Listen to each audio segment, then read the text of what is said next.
Cuando los apóstoles predicaron, ellos predicaban a Cristo, ministraban a Cristo.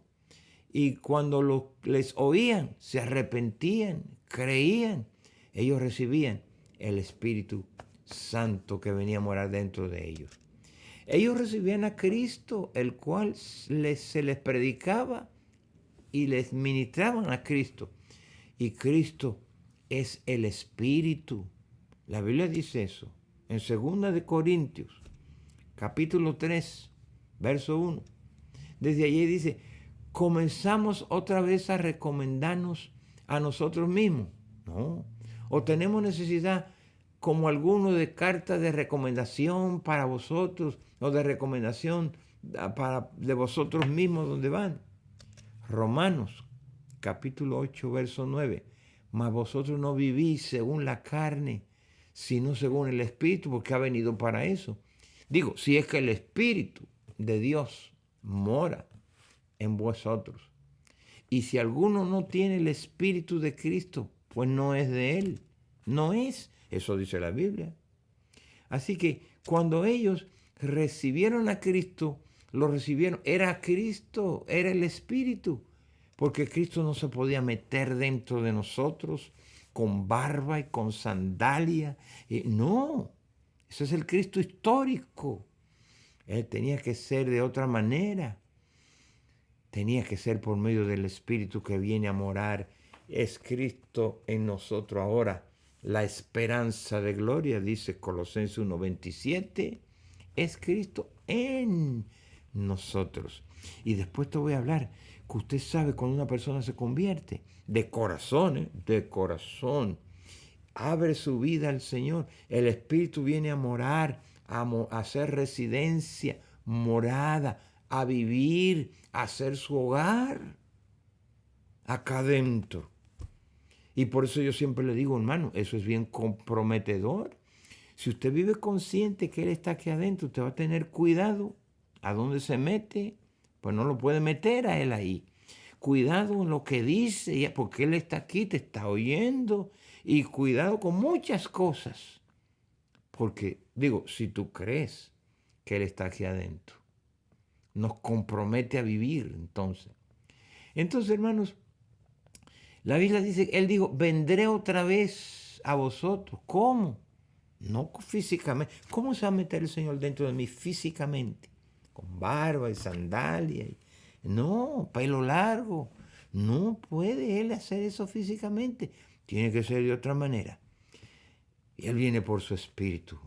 Y Él dijo, yo vendré a vosotros otra vez. Cuando le dijo a sus discípulos que se iba a ir y ya estaba para partir.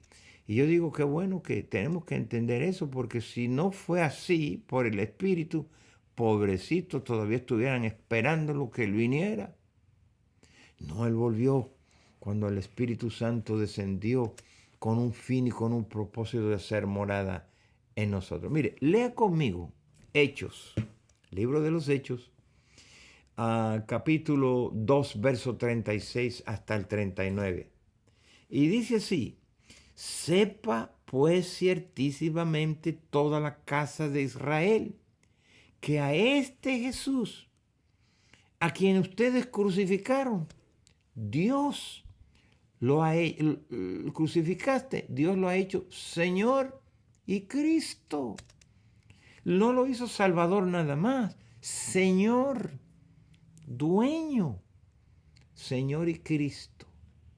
Y el verso 37 dice que aquellas personas, al oír esto, se compungieron de corazón. Oiga, la palabra llegó. Y le dijeron a Pedro y a los otros apóstoles, varones, entonces, ¿qué haremos?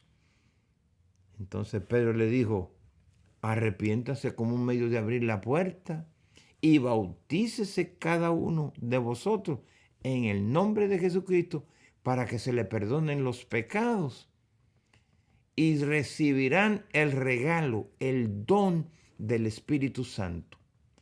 Porque para vosotros, le digo, fue esa promesa. Dios prometió eso para ustedes y para vuestros hijos y para todos los que están lejos, para cuanto el Señor nuestro Dios que llamare. Fíjese, a los que Él, volvemos aquí a la idea de que Él escoge, Él predestina, Él elige, Él llama, Él adquiere. Vemos a Dios en control. Cuanto Dios llamare. Yo siempre creo que el que viene al Señor Jesús en fe, ¿ok? Persevera. El que perseverare hasta el fin será salvo. Y el Señor dijo bien claro, ahorita te explicaré un poquito más esto. Ese estilo de vida, ese alboroto que usted va a ver ahorita, ese avivamiento en los versos que siguen ahora.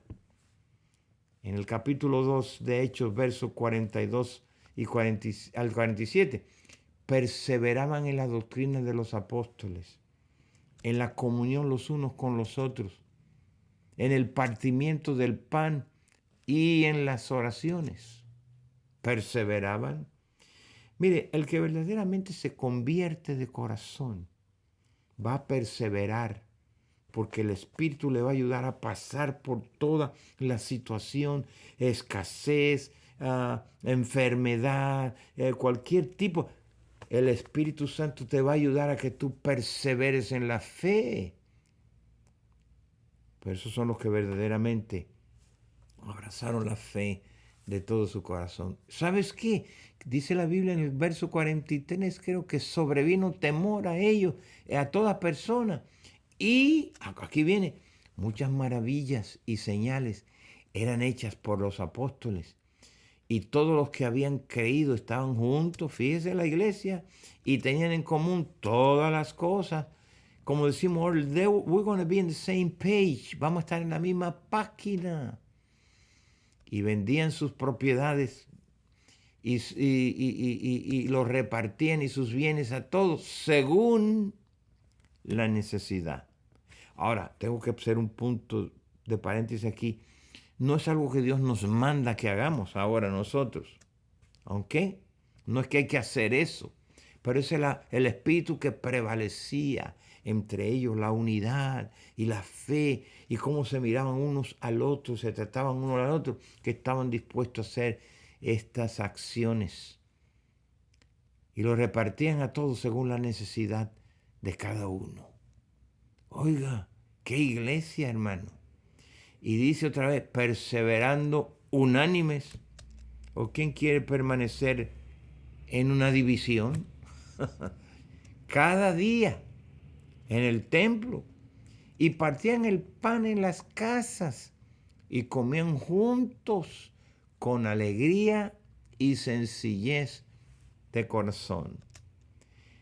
Oiga, cómo necesitamos espíritu hoy en día en la iglesia. Y luego dice el verso 47, alabando a Dios y teniendo favor con todo el pueblo. La gente, el pueblo lo miraba cómo vivían, cómo se ayudaban, cómo se amaban, cómo se reconocían unos al otro, soportaban unos al otro, se ayudaban unos al otro. Y dice que el pueblo, oiga, se maravillaba de verlos a ellos. Y con razón lo veían alabando y teniendo favor con todo el pueblo. Y el Señor añadía a la iglesia los que habían de ser salvos. Fíjate, no sé que añadía a todo el mundo, añadía a aquellos que iban a ser salvos, dice la Biblia. Hermanos, hoy en día hacemos tantas cosas para añadir gente a la iglesia, pues es obra del hombre. Con razón algunos entran y pronto espantan la mula. Pero al que Dios llama, hermano, al que el Hijo del Hombre libertare, será verdaderamente libre.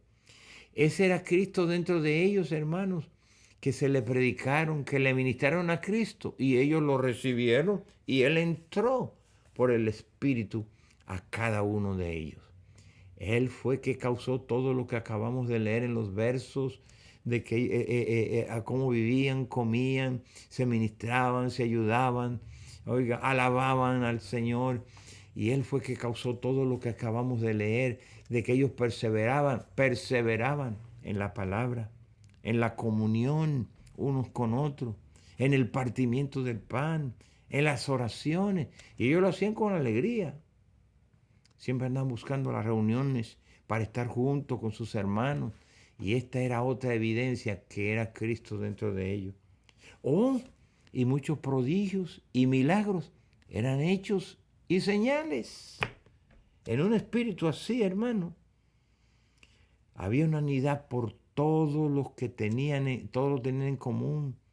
Vendían sus propiedades y sus bienes porque las casas no eran como las de ahora. Prontito se hacía una casa en un lugar y algunos hacían 2 y 3. Y cuando vino aquel avivamiento, hermano, mucha gente se convirtió y otros no tenían, habían venido de lejos y no tenían dónde vivir y ellos tenían sus propios y repartían según la necesidad.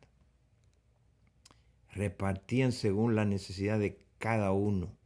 Estaban unidos. Esto solo lo podía hacer Cristo, hermano. Quien ellos lo habían recibido cuando se les predicó. Para que eso se logre, Él tiene que estar, hermano, dentro de nosotros. ¿No es así? Para hacer ese tipo de obras. Y esto siguió. Y otra vez, miren el verso 46, 47. Mira la palabra, perseverando. Perseverando. Unánimes. No cada domingo, fíjate, cada día. Ellos podían hacer eso cada día. Hoy nosotros no, en nuestra sociedad no podemos hacer eso. ¿Entendemos? Unánimes cada día en el templo y partiendo el pan en las casas. Comían juntos con alegría. Había alegría en hacer eso. Sencillez de corazón. Alababan a Dios y tenían favor con todo el pueblo. Y Dios dijo, no, pues yo voy a añadir a la iglesia los que habrán de ser salvos. Este fue el orden con ellos. Primero, la oración. Primero era perseveraban en la palabra, en las enseñanzas de los apóstoles. Y segundo, ellos en la oración. Y por eso venía la unción. Y tercero, la misión que tenían que hacer, porque habían entendido el propósito por el cual Dios lo había llamado. Yo siempre digo, primero, oración. Segundo, unción. Viene con oración, pero viene para una misión, un trabajo que hay que hacer. Algunos quieren, no les gusta mucho orar, pero oran y quieren la unción. Pero hermanos, es para la misión, para el trabajo, que la unción que uno tiene se nos es dada, hermano, para el trabajo del ministerio. Hoy el cristiano quiere el poder, pero no quiere orar. La iglesia de hoy necesita reflexionar un poco. ¿Y cuál es la razón de nuestra existencia en el mundo? ¿Por qué Dios nos tuvo en mente desde antes de la fundación del mundo y nos escogió? ¿Y por qué nos predestinó y luego nos llamó, nos adquirió, luego nos justificó? Él tiene un plan con nosotros, pero la iglesia tiene que conocer ese propósito. ¿Cuál es la razón por la que existimos como iglesia? ¿Cuál es la razón por la que estamos en un edificio ahí en la Ringwood 21 o 23, 21, ni la dirección, claro, me acuerdo en este momento? ¿Por qué nos reunimos acá? ¿Qué hacemos acá? ¿Cuál plan tiene Dios? Oiga, ¿cuál es la razón de nuestra existencia? ¿Cuál es la proclamación del mensaje de Dios a la manera de Dios, en el poder de Dios y para la gloria de Dios? Todo es para Él, por Él y para Él. Son todas las cosas. Por eso, hermanos, tenemos que tener mucho cuidado lo que hacemos dentro de nuestra reunión, donde la iglesia es para qué nos reunimos y cuál es el propósito. Todo es de Dios, la manera de Él, en el poder de Dios, para la gloria de Dios, y aprender a vivir de acuerdo a la manera ordenada por Dios. Y hoy en día tenemos que poner mucha atención. Mire, si Dios no es el centro de la iglesia, ¿pasará el hombre a ser el centro entonces? Claro, no es Él. entonces el hombre tomará el control. Y si su palabra no es el fundamento, la Biblia, como te la enseñamos siempre, vamos a usar nuestros métodos, nuestros conceptos, nuestras ideas, nuestras estrategias lo serán. No podemos levantar una institución divina con las ideas humanas nuestras, hermano. ¿Me entendieron? Y lo voy a decir otra vez. Oiga, se necesita. No podemos levantar una institución divina con ideas humanas. Eso no va a prosperar, no va a ir muy lejos. Es Dios el que opera en nosotros. A veces encuentro hermanos que me dicen, no, aquí ando yo haciendo las obras de Cristo. Yo digo, no, tú no puedes hacer las obras de Cristo. Yo pienso que lo que te quiero explicar es Cristo que está haciendo sus obras a través de ti. Porque para eso te llamó, para eso te escogió, para eso te predestinó, para eso te eligió, para eso te hizo real sacerdocio, gente santa, para que anunciemos las virtudes de Él. Hermanos, las obras de Cristo son las obras de Cristo. Como me dijo un pastor una vez, oh hermano Ruiz, aquí estoy haciendo la obra de Dios aquí. Yo dije, ay, qué problema. Si tú estás haciendo la obra de Dios, porque Dios no va a permitir que nadie haga sus obras. Las obras del hombre siempre fracasan, pero no la de Dios. Entonces, hermano, la iglesia ha querido introducir ideas y programas y entronar al hombre, y a él lo han sacado fuera. Con razón no se miran los milagros, ni las señales, ni las maravillas que se hacían al principio cuando la iglesia comenzó. Dios nunca podrá bendecir aquello que no es conforme a su estándar, a su palabra. El poder de una iglesia no radica en el hombre, es en Dios, es viviendo de acuerdo a la manera ordenada por Dios. Entonces, hermanos, nos damos cuenta por qué no vemos hoy lo que se espera ver en la iglesia que verdaderamente se llama la iglesia de Dios. Mira, hermano, el fundamento de la iglesia es bien claro. Mateos, aquí está el fundamento. 16, capítulo 16, verso 13 al 18. Viendo Jesús a la multitud, viniendo, mejor dicho, a la región de Cesarea de Filipo, preguntó a sus discípulos, fíjate, a ellos que andaban con él, diciendo, bueno, ¿quiénes dicen los hombres que es el Hijo del Hombre? Y ellos dijeron, unos dicen que tú eres Juan el Bautista, otros dicen que tú eres Elías, el profeta, otros dicen también que tú eres, otros dicen que tú eres Jeremías, o algunos de los profetas que deberían de venir. Pero Jesús en el verso 15 le dijo, y vosotros pues, ustedes que andan conmigo, duermen conmigo, comen conmigo, oiga, ¿quiénes dicen ustedes que yo soy?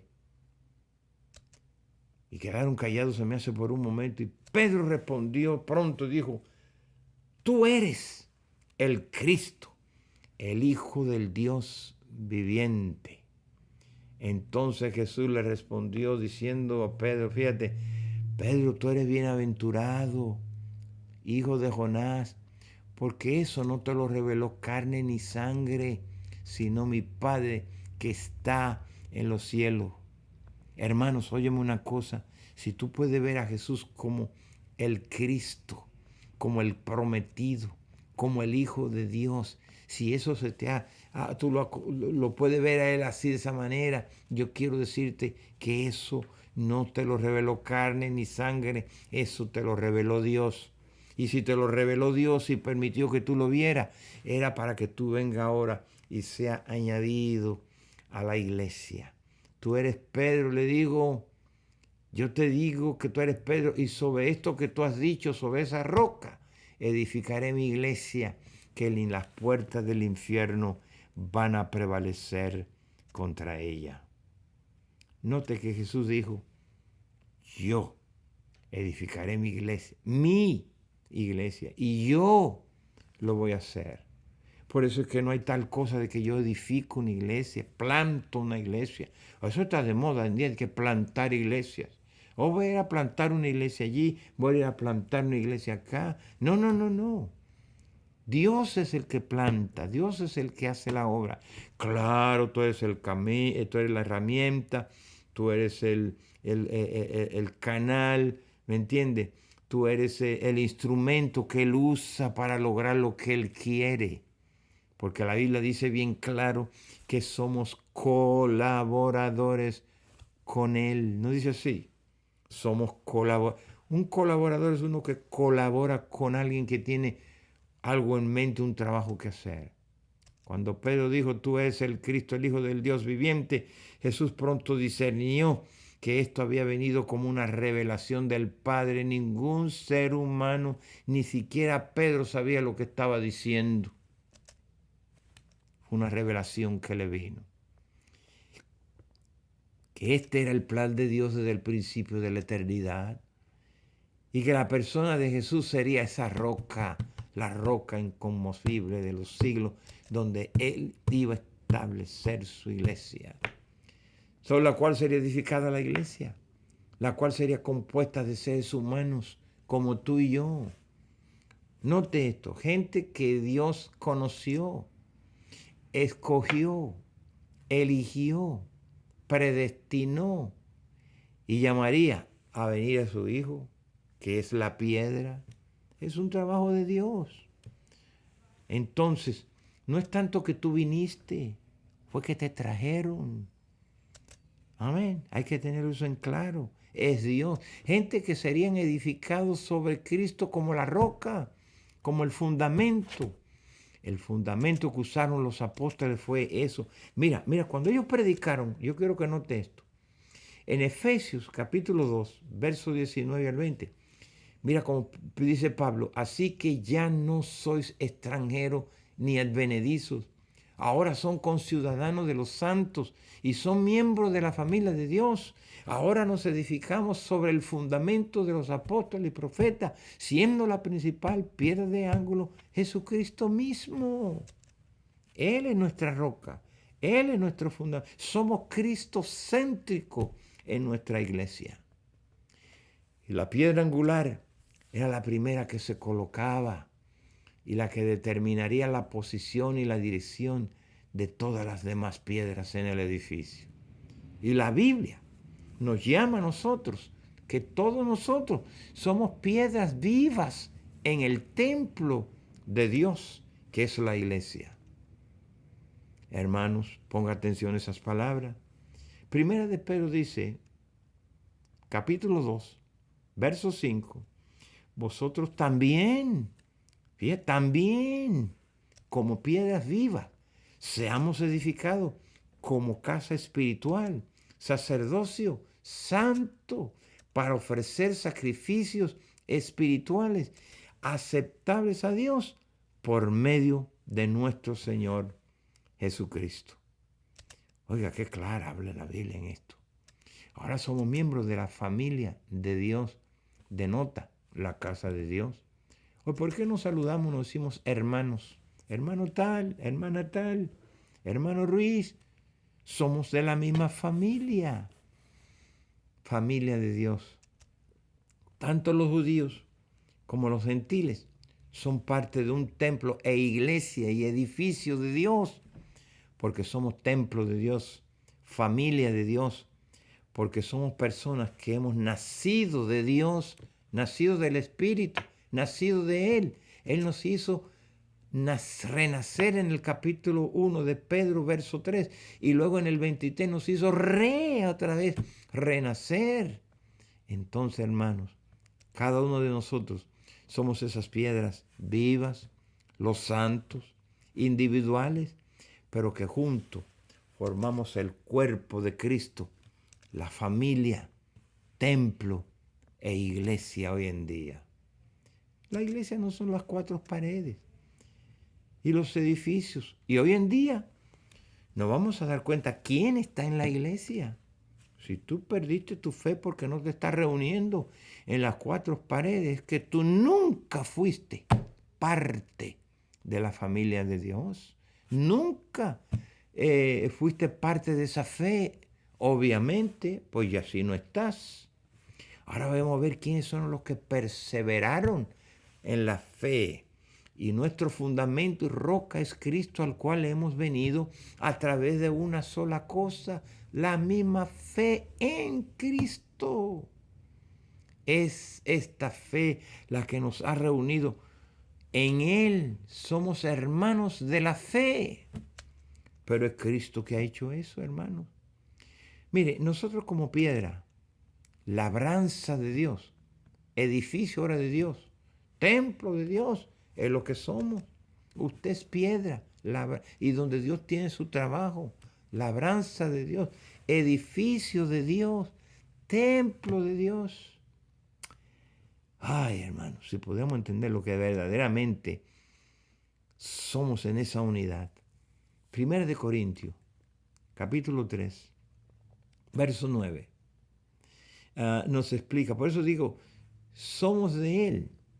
Y yo encuentro personas en la tienda que le dije que a veces ando ahí, me dicen, Pastor Ruiz, y me volteo para los lados y veo allá uno que se me acerca. Soy yo. No me acuerdo de mí. Yo estaba cuando usted estaba en la calle Lucrecia. Yo era miembro de la familia, y soy cristiano. Y yo estuve comenzando allí con Mayo, ayudamos, cuando él era presidente de los jóvenes. ¿Y ahora cómo te vas? Y le digo, bueno, me dijo, unos problemitas, estuve en la cárcel 2 y 3 veces y ya no te reúnes. Y le digo, ¿sabes qué?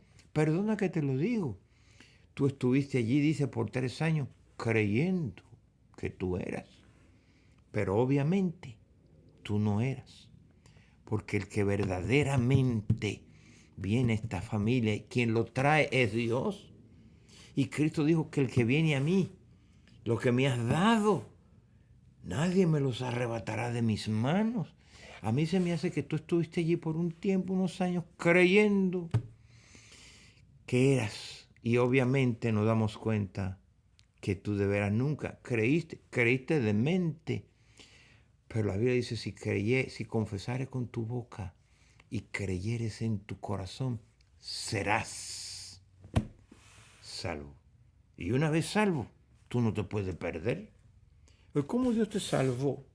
Y después yo le voy a decir, Señor, tú lo salvaste, pero se te perdió, ¿eh? El diablo te lo quitó, te lo arrebató de las manos. No, vamos a tener claro eso. Si verdaderamente hemos venido a Él, nadie nos arrebatará de sus manos, dijo bien claro el Señor Jesús. Mira, 1 Corintios capítulo 3, verso 9, porque nosotros somos colaboradores de Dios, porque para eso nos llamó, nos escogió, nos redimió, nos salvó. ¿Ah? Para que colaboremos con Él. ¿Cómo va a llamar obreros a su... Y Él los escoge y los elige y los predestina y los justifica y los trae y los salva para que colaboren con Él. Y ahora no, pues, mis colaboradores me dejaron. No, hermano. Colaboradores de Dios.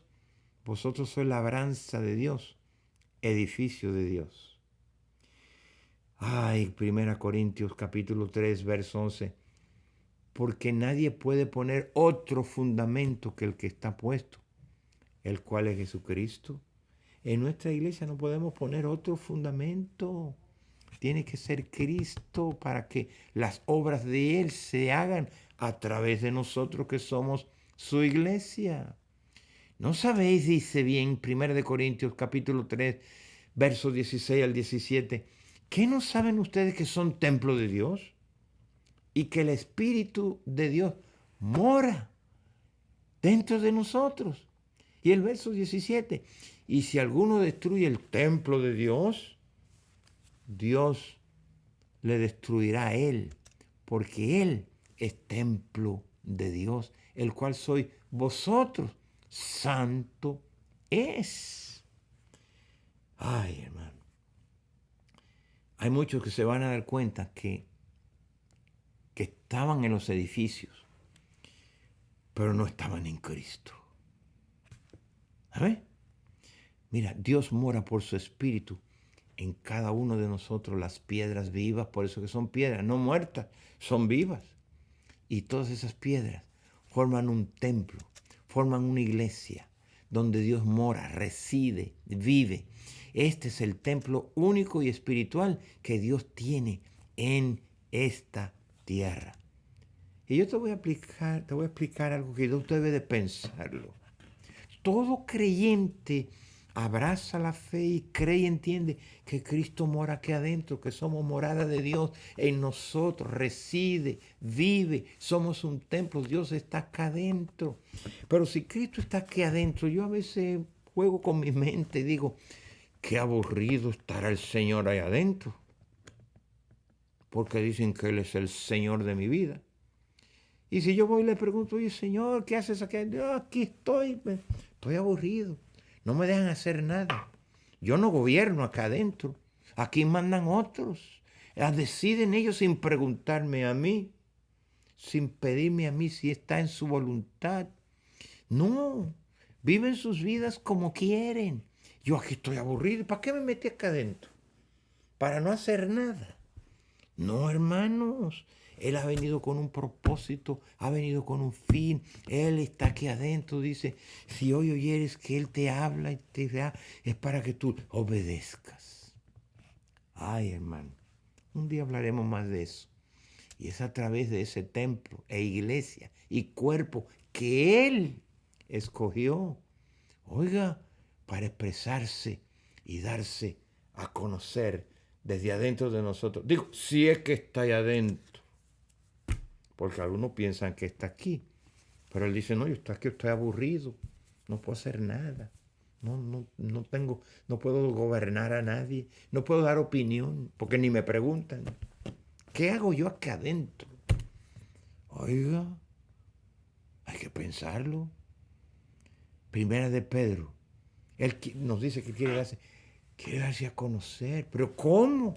Si no lo dejan, no lo expresan, con razón, no se miran las señales, maravillas y todo lo que Cristo hacía dentro de la iglesia, que Dios le añadía a ese cuerpo los que iban a ser salvos. No nos engañemos. Pedro nos repite que somos linaje escogido, otra vez. Real sacerdocio, pues si no hacemos el trabajo de sacerdote. Nación santa, pueblo que Él adquirió.